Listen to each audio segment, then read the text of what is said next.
never thought I'd be counting the days of my life like this. Before the shipwreck, time just flowed by unnoticed, you know?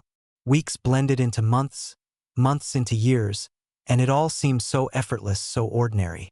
But now, every sunrise feels like a little victory, a hard-won triumph over the darkness, and every sunset is like a blessing, a gentle reminder that I've made it through another day.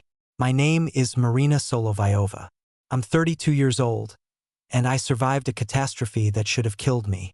It all started as what I thought would be the perfect getaway.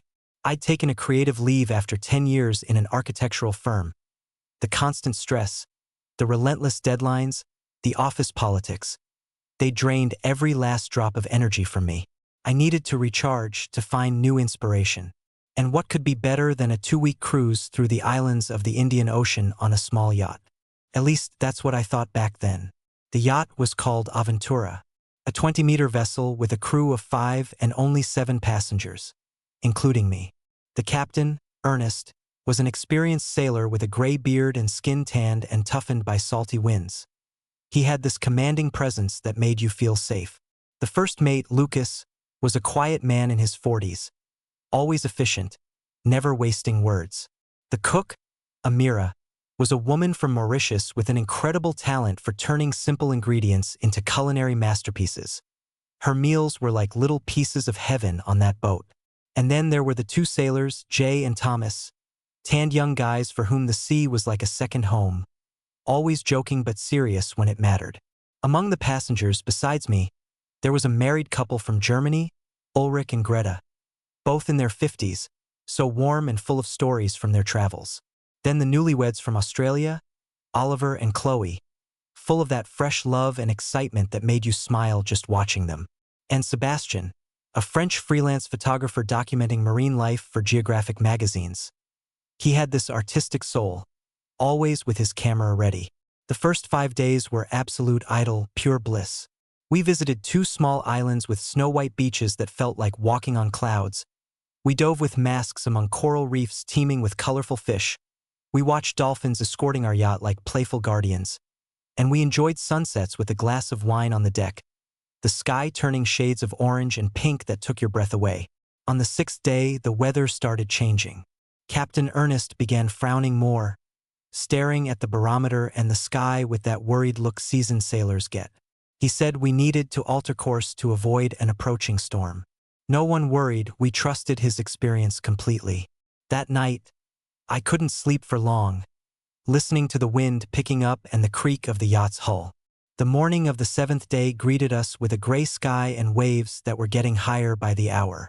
The captain forbade going on deck and ordered everyone to stay in their cabins.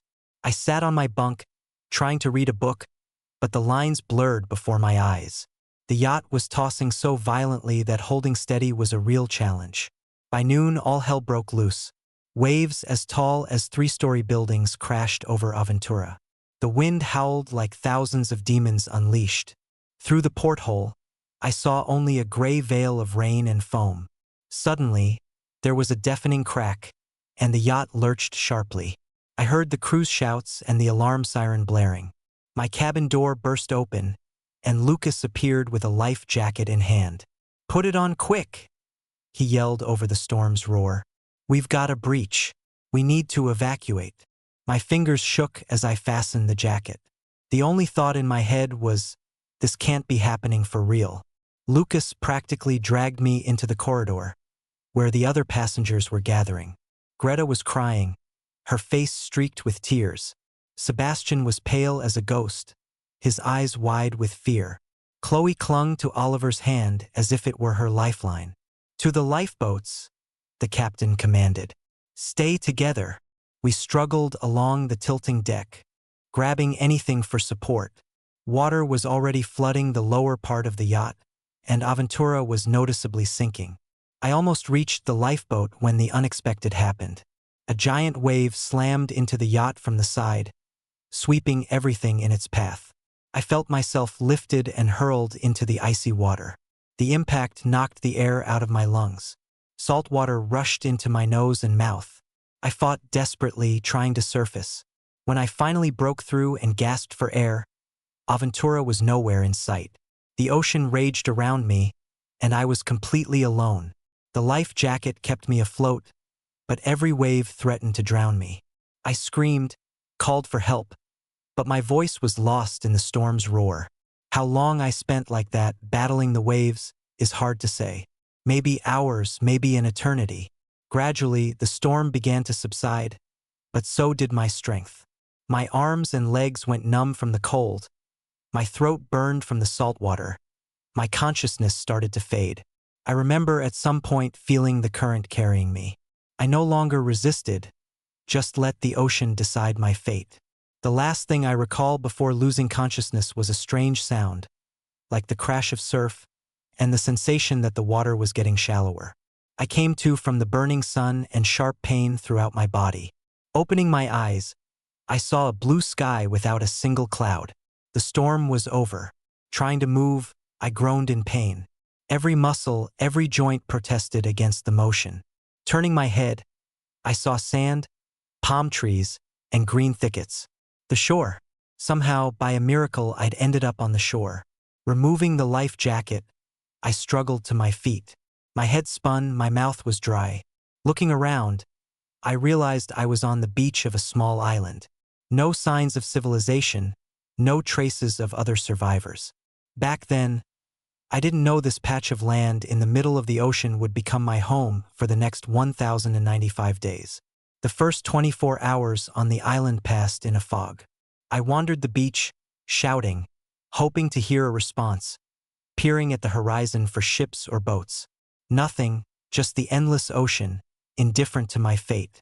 By evening of the first day, thirst became unbearable. My lips cracked, my tongue swelled. I realized if I didn't find fresh water, I wouldn't last 3 days. That realization snapped me out of my stupor. I had to act. I decided to walk the island's perimeter, hoping for a stream or spring. The beach wasn't very wide, about 15 meters from the waterline to the vegetation. Beyond the sand strip began thickets of palms, bushes, and trees whose names I didn't know. The sun burned my skin mercilessly. My clothes, denim shorts, a t-shirt, and a light shirt had dried on me, crusted with salt. Each step was hard, my feet sinking in the sand, but I kept going, knowing stopping wasn't an option. After a few hours, I found my first stroke of luck. Coconut palms with ripe fruits. Getting them was no easy task. The trees were tall, with smooth trunks. After several failed attempts to climb, I found a few fallen coconuts on the ground. Cracking the hard shell was a challenge. I searched for sharper stones, smashed the coconut against rocks until a crack formed. When the cool coconut water touched my lips, I nearly cried from relief. I'd never tasted anything more delicious in my life. Then I scooped out the flesh and ate it, feeling strength gradually return. Continuing on, I discovered the island was much larger than it seemed at first. Circling it in one day wasn't possible. As the sun began to set, I realized I needed a place to sleep. Returning to the coconut palms, I gathered several large leaves and built a primitive shelter between the trees, just to protect from night dew. Fatigue took over, and despite all the fears and discomforts, I fell into a deep sleep. I woke to bird cries and bright sunlight. For a moment, I forgot where I was and reached for my phone, which usually lay beside the bed. Reality hit instantly. No phone, no bed, no home. Just me and this island. The second day I dedicated to further exploration. Moving along the shore, I came across a small rocky outcrop curving around part of the island. Climbing the rocks, I scraped my palms and knees, but stubbornly continued. Beyond the outcrop opened a small bay with calmer water. There I found a stream trickling from the rocks into the sea. Fresh water. I dropped to my knees and drank greedily, the cool liquid soothing my throat like balm. With water secured, hunger became the next priority. Coconut flesh was nutritious but not enough for long-term survival. I needed protein. Exploring the bay, I noticed small crabs scuttling in the shallows. Catching them barehanded was tricky. They were fast, but after several attempts I caught a few. Eating them raw wasn't appealing, but choices were limited. I cracked the shells and ate the meat, trying not to think about the taste. It was sustenance, and that's what mattered. As days turned to weeks, I established a routine. Mornings for gathering food and water, afternoons for building and improving shelter, evenings for rest and reflection. My initial shelter evolved into a more sturdy hut from bamboo, palm leaves, and vines. It took days of trial and error, but eventually, I had a roof over my head that withstood rain. Finding food was an ongoing challenge. Besides coconuts and crabs, I discovered edible fruits, wild bananas, guavas, and something like mangoes. I learned which plants were safe by observing birds and animals. For protein, I fashioned a spear from a sharpened stick and learned to fish in the lagoon. My first catch, a small colorful fish, was a triumph. Cooking it over a fire I started with friction, after many failed attempts, was a moment of pure joy. Fire became my best friend. It provided warmth on cool nights, a way to cook food, boil water to purify it, and a signal for potential rescuers. I kept a signal fire ready on the beach, piling dry wood to ignite if I spotted a ship or plane. But days passed, and no rescue came. Planes flew high overhead occasionally, too far to see my signals. Ships on the horizon never approached. Loneliness was the hardest part. No one to talk to, no human contact. I started talking to myself, then to animals. A curious monkey that visited sometimes became my companion. I named him Charlie. To keep sanity, I marked days on a tree trunk near my hut, 1 notch per day. It gave structure, a way to track time. I also kept a diary, by carving on large leaves or drawing in the sand, recording thoughts, feelings, plans. Months blurred.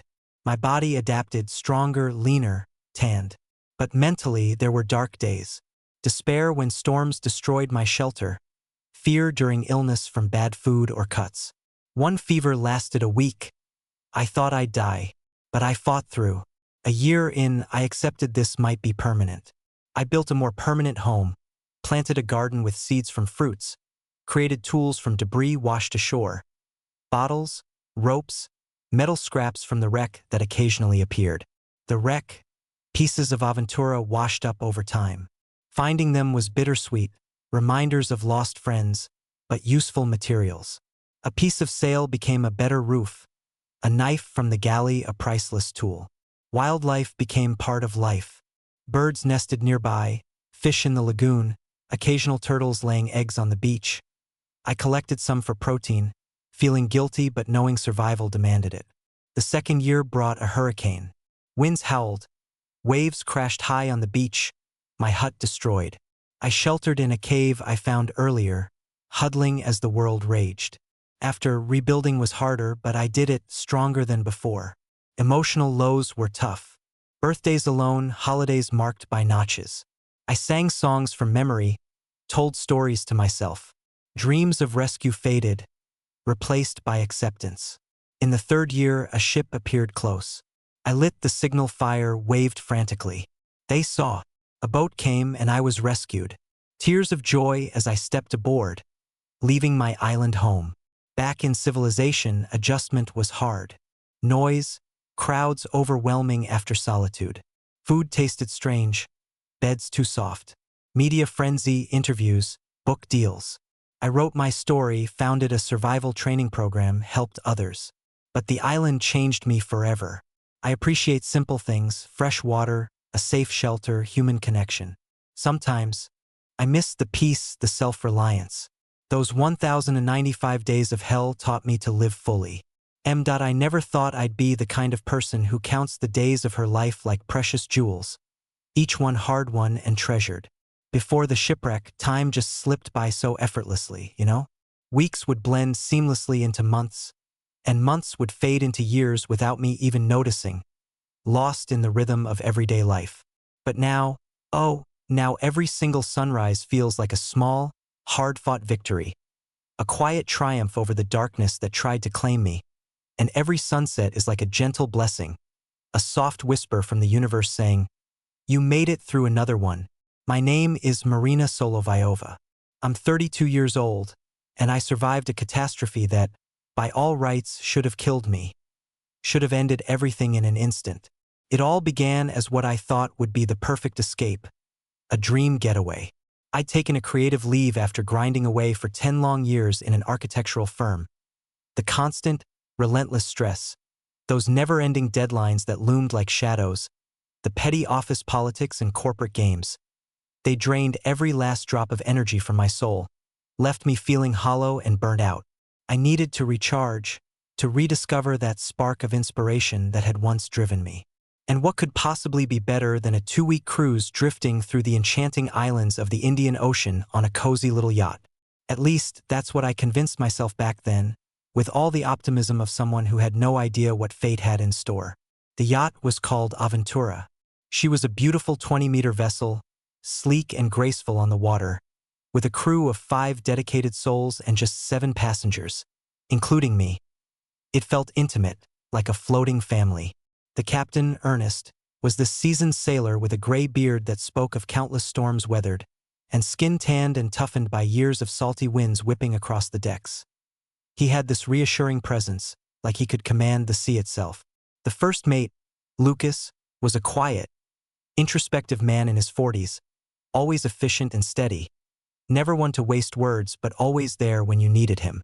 The cook, Amira, was a warm-hearted woman from Mauritius with this incredible, almost magical talent for turning the simplest ingredients into mouth-watering culinary masterpieces. Her dishes were like hugs for the soul, full of flavors that transported you. And then there were the 2 sailors, Jay and Thomas. These sun-kissed young guys for whom the sea was like a second home, always ready with a joke or a helping hand, their laughter echoing across the waves. Among the passengers, besides little old me, there was this lovely married couple from Germany, Ulrich and Greta, both in their 50s, so kind and full of fascinating stories from their many adventures together. Then the newlyweds from Australia, Oliver and Chloe, radiating that fresh, intoxicating love that makes you smile just being around them, their eyes sparkling with the joy of starting a life together. And Sebastian, a charming French freelance photographer who was documenting marine life for geographic magazines. He had this artistic soul, always with his camera slung over his shoulder, capturing the beauty of the ocean in ways that made you see it anew. The first 5 days were absolute paradise, pure bliss that I'll cherish forever. We visited 2 tiny islands with beaches of the softest, whitest sand you can imagine, like walking on clouds, and we dove with masks among vibrant coral reefs teeming with colorful fish that danced around us like living jewels. We watched dolphins playfully escorting our yacht, leaping through the waves as if putting on a show just for us, and we savored those breathtaking sunsets with a glass of wine on the deck, the sky turning into a canvas of oranges, pinks, and purples that took your breath away, making you feel so small yet so connected to the world.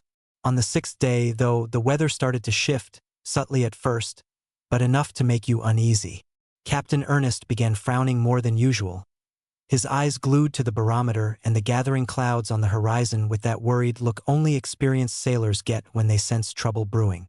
He announced we'd need to alter our course to skirt around an approaching storm. No one really worried, we all trusted his judgment, his years of experience navigating these waters. That night, I tossed and turned, unable to sleep, listening to the wind picking up outside, howling softly at first, then growing stronger, and the creak of the yacht's hull as it rocked on the swelling waves. It was like the ocean was whispering warnings I couldn't quite understand. The morning of the 7th day dawned under a heavy, gray sky, with waves that were already building, higher and more insistent than before. The captain forbade anyone from going out on deck and ordered us all to stay safely in our cabins. His voice firm but laced with that underlying tension that made my stomach knot. I sat on my bunk, trying to lose myself in a book, but the lines on the page blurred before my eyes, my focus shattered by the yacht's violent tossing. It was like being on a roller coaster that wouldn't stop. By noon, all hell had truly broken loose. Waves towering as high as 3-story buildings crashed over Aventura with deafening roars, the wind howling like thousands of tormented demons unleashed upon us. Through the porthole, all I could see was a chaotic gray veil of pounding rain and foaming spray, the world outside reduced to a blur of fury. Suddenly, there was this ear-splitting crack that shook the entire yacht, and she lurched sharply to one side, throwing me against the wall. I heard the frantic shouts of the crew echoing through the corridors, mingled with the blaring wail of the alarm siren piercing the air like a scream.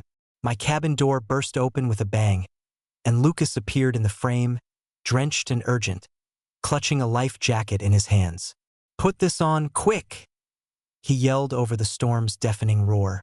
"We've taken a breach in the hull. We need to evacuate now." My fingers trembled uncontrollably as I fumbled with the straps, fastening the jacket around me.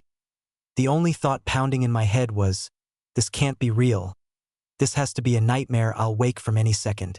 Lucas grabbed my arm and practically dragged me out into the corridor, where the other passengers were already gathering, their faces pale and etched with terror. Greta was sobbing openly, tears streaming down her cheeks. Sebastian looked as white as a sheet, his eyes wide with shock. Chloe clung desperately to Oliver's hand, her knuckles white, as if letting go would mean the end. "To the lifeboats now," the captain commanded, his voice cutting through the chaos like a knife, steady despite the fear I could see flickering in his eyes. "Stay together. Hold on to each other." We struggled forward along the tilting deck, grabbing handrails, ropes, anything to steady ourselves as the yacht bucked and groaned beneath us like a living thing in agony. Water was already flooding the lower levels, cold and relentless, and Aventura was noticeably listing, sinking lower with every passing second. I almost made it to the lifeboat, my heart pounding in my throat, when the unimaginable happened. A colossal wave slammed into the yacht from the side with the force of a freight train, sweeping everything in its path like so much debris. I felt myself lifted off my feet, hurled into the icy embrace of the water, the impact knocking the breath from my lungs in a whoosh, salt water flooding my nose and mouth in a choking rush. I fought desperately, arms and legs flailing, trying to surface amid the churning foam. When I finally broke through, gasping for air that burned my throat, Aventura was nowhere in sight, swallowed by the storm or sunk beneath the waves. The ocean raged around me like a beast unleashed, and I was completely, utterly alone. The life jacket kept me buoyant, bobbing on the surface, but every towering wave threatened to pull me under, to drown me in its depths. I screamed into the void, calling for help with all the strength I had left, but my voice was lost, drowned out by the storm's furious roar. How long I spent like that, battling the merciless waves that crashed over me again and again, I can't say for sure. Could have been hours. It felt like an eternity of terror and exhaustion. Gradually, the storm began to lose its fury, the winds dying down, but so did my strength.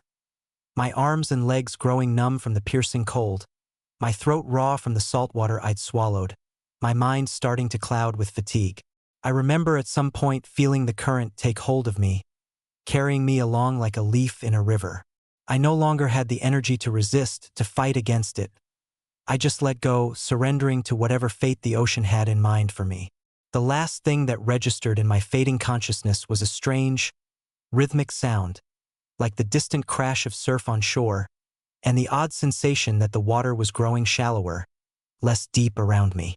When I came to, it was the scorching heat of the sun beating down on my face that pulled me back from the brink, along with a sharp, throbbing pain that radiated through every part of my body, like I'd been beaten from head to toe.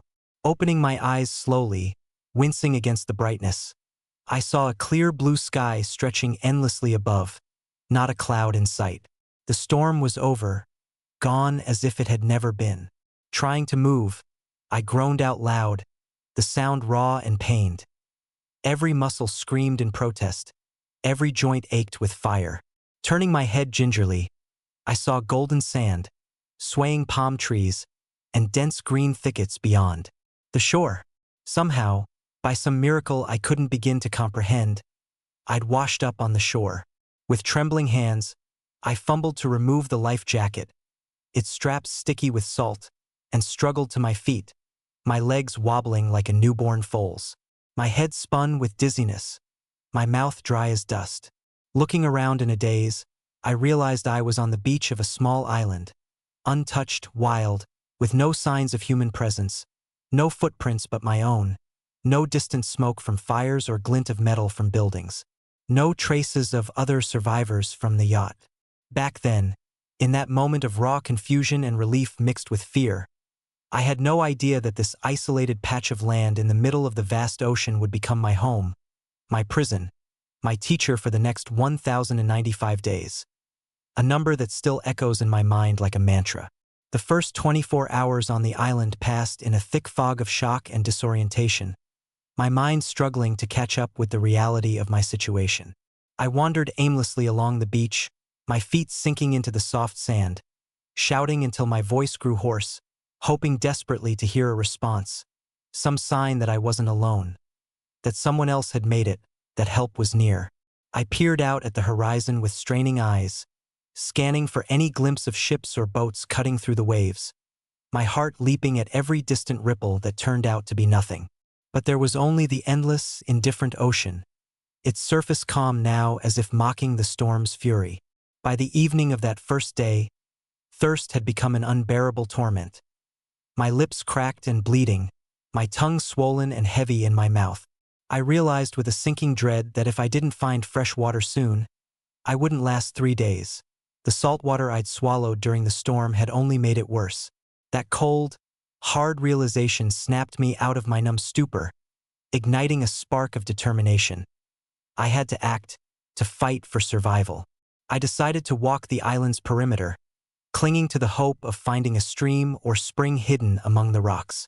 The beach wasn't very wide, about 15 meters from the gentle lapping of the waterline to the edge of the vegetation, where dense thickets of palms, bushes, and unfamiliar trees began, their leaves rustling softly in the breeze. The sun burned down mercilessly on my unprotected skin, turning it red and tender. My clothes, denim shorts, a t-shirt, and a light shirt, stiff with dried salt that chafed with every movement. Each step was a struggle, my feet sinking deep into the hot sand, but I pushed on, knowing that stopping meant giving up, and giving up wasn't an option. Not yet, not ever.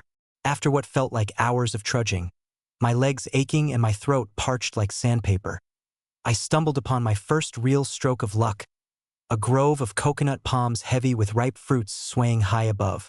Getting to them was no small feat. The trees were tall, their trunks smooth and slippery, offering no easy handholds. After several failed, frustrating attempts to climb, slipping and falling back to the sand with bruises to show for it, I spotted a few fallen coconuts scattered on the ground, half buried in the shade. Cracking open the hard, fibrous shell was another challenge. I searched for sharper stones, bashing the coconut against them repeatedly until a crack finally formed, my arms trembling from the effort. When that cool, sweet coconut water finally touched my cracked lips, trickling down my throat, I nearly cried from the overwhelming relief. It was like life itself pouring back into me. I'd never tasted anything more delicious, more vital in my entire existence. Then, with my fingernails and a sharp shard of shell, I scooped out the soft, white flesh and ate it slowly, savoring every bite, feeling a trickle of strength returning to my weary body. Continuing my exploration with renewed energy, I discovered that the island was much larger than it had first appeared from the beach. It stretched out in ways that suggested circling it in one day would be impossible, with hidden coves and rising terrain hinting at more to uncover. As the sun began to dip toward the horizon, painting the sky in soft oranges and pinks that reminded me painfully of those carefree sunsets on the yacht, I realized I needed to find a place to sleep before night fell. Returning to the coconut grove, I gathered several large palm leaves, their fronds broad and flexible, and built a primitive shelter between 2 sturdy trees, weaving the leaves together as best I could to create a roof against the night dew. Fatigue crashed over me like a wave, and despite all the fears swirling in my mind, the unknown dangers lurking in the darkness, the loneliness that pressed in like a physical weight, I fell into a deep, exhausted sleep, my body finally surrendering to rest. I woke to the chorus of bird cries piercing the air and the bright, unrelenting sunlight filtering through the leaves. For a brief, disorienting moment, I forgot where I was and reached instinctively for my phone, which had always lain beside my bed back home, ready to check the time or messages. The harsh reality hit me like a slap. No phone, no bed, no home. Just me, alone on this island, with the vast ocean as my only companion. The second day, I dedicated to further exploration, my mind clearer now after rest. Moving along the shore, I came across a small rocky outcrop that curved around part of the island like a natural barrier. Climbing over the jagged stones, I scraped my palms and knees on the sharp edges, blood welling up in thin lines. But I stubbornly pushed on, driven by the need to know my new world. Beyond the outcrop, a small bay opened up with calmer waters, sheltered from the open sea. There, to my immense relief, I found a stream trickling down from the rocks, its clear water pooling before flowing into the ocean. Fresh water. I dropped to my knees on the pebbled bank, cupping my hands to scoop it up, drinking greedily as the cool liquid soothed my raw throat like a healing balm, quenching a thirst that had felt endless. With water secured, at least for now, hunger became the next pressing need gnawing at me. Coconut flesh was nutritious, but it wouldn't sustain me long term. I needed protein to keep my strength up. Exploring the bay's shallow waters, I noticed small crabs scuttling across the wet sand and rocks, their pincers clicking as they darted away. Catching them barehanded was tricky. They were fast and slippery, but after several clumsy attempts, lunging and missing, I managed to snag a few, pinning them down with quick grabs. Eating them raw wasn't appealing in the least, the thought made my stomach turn.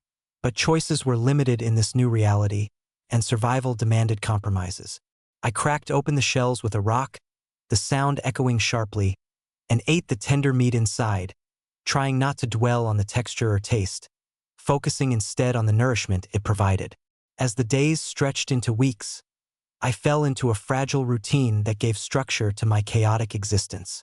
Mornings were for gathering food and water, scouring the beach and nearby vegetation for anything edible. Afternoons I devoted to building and improving my shelter, gathering more leaves and branches to reinforce it against wind and rain. Evenings were for rest and quiet reflection, watching the sun dip below the horizon in a blaze of colors that never failed to stir something deep within me. A mix of awe and loneliness.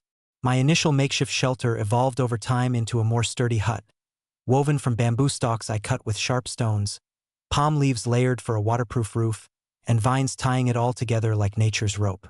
It took days of trial and error, frustrated tears when structures collapsed, but eventually, I had a small, cozy space that felt like a home, a sanctuary against the elements. Finding food was an ongoing, ever-present challenge that tested my ingenuity and patience. Besides the reliable coconuts and crabs, I discovered other edible fruits scattered around the island. Wild bananas hanging in clusters from low trees, guavas with their sweet tart flesh, and something resembling mangoes that dripped juice down my chin. I learned which plants were safe to eat by carefully observing the birds and small animals, mimicking their choices and testing small amounts on myself, waiting for any adverse reactions. For protein, I fashioned a simple spear from a sharpened stick, its point hardened in fire, and taught myself to fish in the calm lagoon, standing still as a statue in the shallow water until a fish swam close enough to strike. My first successful catch, a small, vibrant-colored fish wriggling on the end of my spear, was a moment of pure, exhilarating joy, a rush of accomplishment that made me whoop with delight, echoing across the empty beach. Fire became my faithful companion, a flickering friend that chased away the darkness and fears of the night. It provided warmth on those unexpectedly cool evenings when the wind picked up, a way to cook my food to make it safer and more palatable, boil water to purify it from any contaminants, and even a potential signal for rescuers if a ship ever passed close enough. I kept a large pile of dry wood ready on the beach for a signal fire, arranged to ignite quickly with tinder I'd gathered. Starting the fire itself was a triumph. After many failed, frustrating attempts rubbing sticks together or striking stones for sparks, I finally mastered the friction method, the first flame bursting to life like a miracle, warming my hands and my heart. But as the days turned into weeks, and no rescue came despite my vigilant watches, the planes flying high overhead too distant to spot my signals, the ships on the horizon never veering closer, the loneliness became the hardest burden to bear, a weight that pressed on my chest like the ocean's depths. No one to talk to, no human voice but my own echoing back from the trees, no touch but the wind's caress. I started talking to myself at first, narrating my actions to fill the silence, then to the animals, A curious monkey that visited my camp occasionally became my unlikely companion, chattering back as if understanding. I named him Charlie, and our conversations kept the madness at bay, a small anchor to sanity in the vast sea of isolation. To maintain my grip on reality, I marked the passing days with notches on a tall tree trunk near my hut, one deliberate cut with a sharp stone for each sunrise, a simple ritual that gave structure to the formless time. I also kept a diary of sorts, carving my thoughts and feelings onto large, dried leaves with a pointed stick or drawing in the wet sand at low tide, recording my fears, my small victories, my plans for the future, whatever it took to process the overwhelming emotions. The months blurred together in a cycle of survival and adaptation.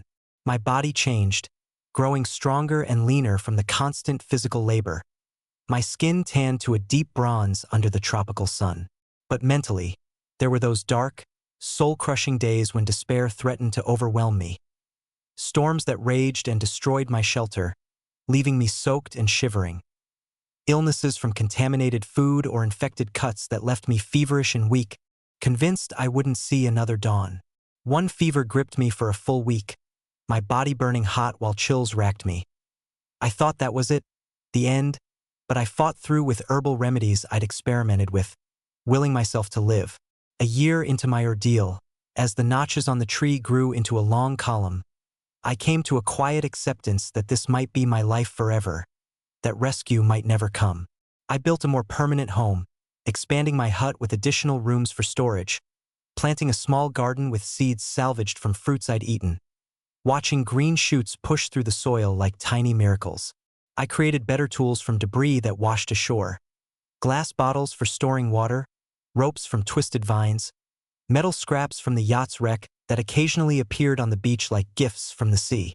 The wreck, fragments of Aventura drifted in over time, battered pieces of wood and metal that brought a wave of bittersweet emotions. Finding them was like reuniting with ghosts of the past, reminders of the friends and crew I'd lost, but they were useful, practical.